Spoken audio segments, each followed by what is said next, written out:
ಮಂಡ್ಯ ತಾಲೂಕಿನ ಕೆರೆಗೋಡು ಗ್ರಾಮದಲ್ಲಿ ನಿರ್ಮಾಣ ಮಾಡಿರುವಂತಹ 108 ಅಡಿ ಧ್ವಜ ಕಂಬಕ್ಕೆ ಇದೀಗ ಬಹಳಷ್ಟು ವಿವಾದವನ್ನ ಸೃಷ್ಟಿ ಮಾಡ್ಕೊಂಡಿರುವಂತದ್ದು. ನಾನು ಕೂಡ ಆ ದೃಶ್ಯಗಳಲ್ಲಿ ತೋರಿಸ್ತಾ ಹೋಗ್ತೇನೆ. ನೀವು ನೋಡ್ತಾ ಇದ್ದೀರಾ, ಈ ಒಂದು 108 ಅಡಿ ಧ್ವಜಕಂಬ ಇತ್ತೀಚೆಗೆ ನಿರ್ಮಾಣ ಮಾಡಲಾಗಿತ್ತು. ಈ ಹಿಂದೆ ಹನುಮನ ದೇಗುಲದ ಮುಂದೆ ಹಳೆಯ ಒಂದು ಧ್ವಜಕಂಬ ಇತ್ತು. ಆದ್ರೆ ಹಳೆಯದಾದ ಕಾರಣ ಇಲ್ಲಿ ಹೊಸದಾದ ಧ್ವಜಕಂಬವನ್ನ ಇಲ್ಲಿನ ಸ್ಥಳೀಯರು, ಹಿಂದೂ ಕಾರ್ಯಕರ್ತರು ಎಲ್ಲರೂ ಕೂಡ ಸೇರಿ ಈ ಒಂದು ಧ್ವಜಕಂಬವನ್ನ ನಿರ್ಮಾಣ ಮಾಡಿರುವಂತದ್ದು. 20ನೇ ತಾರೀಕು ಈ ಒಂದು ಧ್ವಜಕಂಬವು ಕೂಡ ಅನಾವರಣಗೊಂಡಿದೆ. ಅದಾದ ಬಳಿಕ ಅಯೋಧ್ಯೆಯಲ್ಲಿ ಏನು ರಾಮ ಮಂದಿರ ಉದ್ಘಾಟನೆ ಆಯ್ತು, ಅದಾದ ಬಳಿಕ ಬಹಳಷ್ಟು ವಿರೋಧವನ್ನ ಇದೀಗ ಪಡ್ಕೊಳ್ತಾ ಇರುವಂತದ್ದು. ಅದರಲ್ಲೂ ಕೂಡ ಇಲ್ಲಿನ ಸ್ಥಳೀಯ ಶಾಸಕ ಗಣಿಗ ರವಿಕುಮಾರ್ ಸೇರಿದಂತೆ ಉಸ್ತುವಾರಿ ಸಚಿವ ಚಂದ್ರಸ್ವಾಮಿ ಅವರ ಒಂದು ಕುಮ್ಮಕ್ಕಿನಿಂದ, ಅಂದ್ರೆ ಒತ್ತಡದಿಂದ ಈ ಒಂದು ಧ್ವಜಕಂಬದಲ್ಲಿ ಹಾರಾಡ್ತಾ ಇರುವಂತಹ ಹನುಮ ಧ್ವಜವನ್ನ ತೆರವು ಮಾಡೋದಕ್ಕೆ ಅಧಿಕಾರಿಗಳು ಮುಂದಾಗಿದ್ದಾರೆ ಎಂಬ ಒಂದು ಆರೋಪವನ್ನ ಇಲ್ಲಿನ ಗ್ರಾಮಸ್ಥರು ಮತ್ತು ಹಿಂದೂ ಕಾರ್ಯಕರ್ತರು ಮಾಡ್ತಾ ಇರುವಂತದ್ದು. ಇನ್ನು ರಾತ್ರೋರಾತ್ರಿ ಏನು ಅಧಿಕಾರಿಗಳು ಬಂದ್ರು, ಅದಾದ ಬಳಿಕ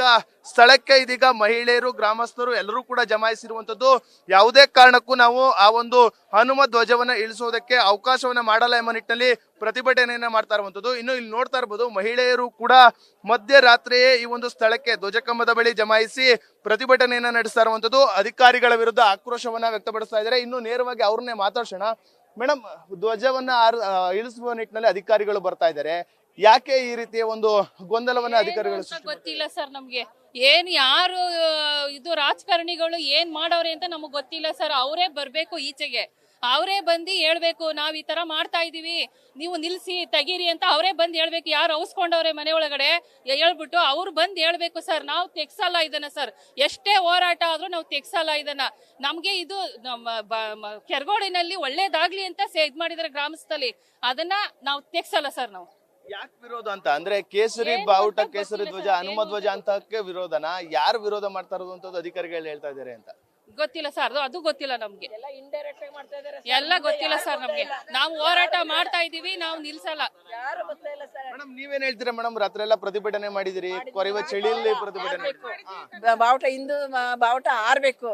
ಇನ್ ಬೇರೆಯವ್ರದ್ದು, ಬೇರೆ ದೇಶದ್ದು, ಬೇರೆಯವ್ರ ಜಾಗದಲ್ಲಿ ಹೋಗಿ ಮಾಡಿದ್ರೆ ಇದು ಸಾರ್ವಜನಿಕರು ಎಲ್ಲಾರು ನೋಡಿ ತಲೆ ಎತ್ತಿ ನೋಡಿ ಕೈ ಮುದ್ಬಿಟ್ಟು ಹೋಗ್ತಾರೆ. ನೋಡಕ್ ಆಗಲ್ಲ ಅಂದ್ರೆ ಕಣ್ ಮುಚ್ಕೊಂಡು ಹೋಗ್ಲಿ ಸರ್. ಯಾಕೆ ಏನ್ ತೊಂದ್ರೆ ಇದೆ ಅಂತ ಬಂದ್ ಹೇಳಿ. ನಮ್ಗೆ ಈ ಬಾವುಟದಿಂದ ನಮ್ಗೆ ತೊಂದರೆ ಆಯ್ತಾ ಇದೆ ಅಂದ್ರೆ, 4 ಜನಕ್ಕೆ ತೊಂದರೆ ಆಯ್ತಿದೆ ಅಂದ್ರೆ ನಾವು ತೆಗ್ಸೋಣ. ಏನು ಇಲ್ದೇನೆ ಯಾಕೆ ಫೌಂಡೇಶನ್ ಹಾಕೋ ಎಲ್ಲೋಗಿದ್ರು? ಏನು ಕದ್ದು ರಾತ್ರಿನೇ ಮಾಡಿದ್ವ ನಾವು? ಕಣ್ಣು ಮುಚ್ಚಿ ಮಾಡಿದೀವ ಅವಾಗೆಲ್ಲ? ಈಗ ಬಂದ್ರೆ ಹೇಗೆ ಹೇಳಿ, ನೀವೇ ಹೇಳಿ. ನಮ್ದು ಇನ್ನೇನಾದ್ರು ನಾವು ಈ ಕೆರಗೋಡಲ್ಲಿ ಆ ದೇವಸ್ಥಾನದ ಹತ್ರ ಭಜನೆ ಮಾಡ್ತಾ ಇದೀವಿ. ಶನಿವಾರ ಭಜನೆ ಮಾಡ್ತಾ ಇದಾರೆ. ಮಕ್ಕಳುಗಳಿಗೆ ಸಂಸ್ಕೃತಿ ಕಲ್ತ್ಕೊಳ್ಳಿ, ಒಳ್ಳೆ ಜ್ಞಾನ ಬರ್ಲಿ ಅಂತ ಕೂತ್ಕೊಂಡು ಮಾಡ್ತೀವಿ. ಇವತ್ತು ಧ್ವಜ ತೆಗೀರಿ ಅಂದವರು ಇನ್ನೊಂದ್ ದಿನ ಭಜನೆನೂ ಮಾಡ್ಬೇಡಿ ಅಂತಾರೆ. ಅಲ್ಲಿ ಆರಿಸಿದೀವಿ, ಅಲ್ಲೂ ಆರಿಸ್ಬೇಡಿ ಅಂತಾರೆ. ನಮ್ಮ ದೇಶದಲ್ಲಿ ನಮ್ಮ ಬಾವುಟ ಆರಿಸ್ತೇನೆ, ಇನ್ನೆಲ್ಲ ಆರಿಸುವ. ಗ್ರಾಮ ಪಂಚಾಯತಿಯಿಂದ ಒಂದು ರೆಜುಲೇಷನ್ ಪಾಸ್ ಮಾಡಿದ್ದಾರೆ, ಎಲ್ಲರೂ ಕೂಡ ಮಾಡಿದ್ದಾರೆ. ಆದ್ರೂ ಯಾಕೆ ವಿರೋಧ ಅಂತ ಅಧಿಕಾರಿಗಳು? ಏನ್ ಸರ್, ಪರ್ಮಿಷನ್ ತಗೊಂಡಿದೀವಲ್ಲ ಸರ್, ಅವರೇ ಬಂದು ಈ ಜಾಗದಲ್ಲಿ ಮಾಡಿ ಅಂದಿದ್ದಾರೆ.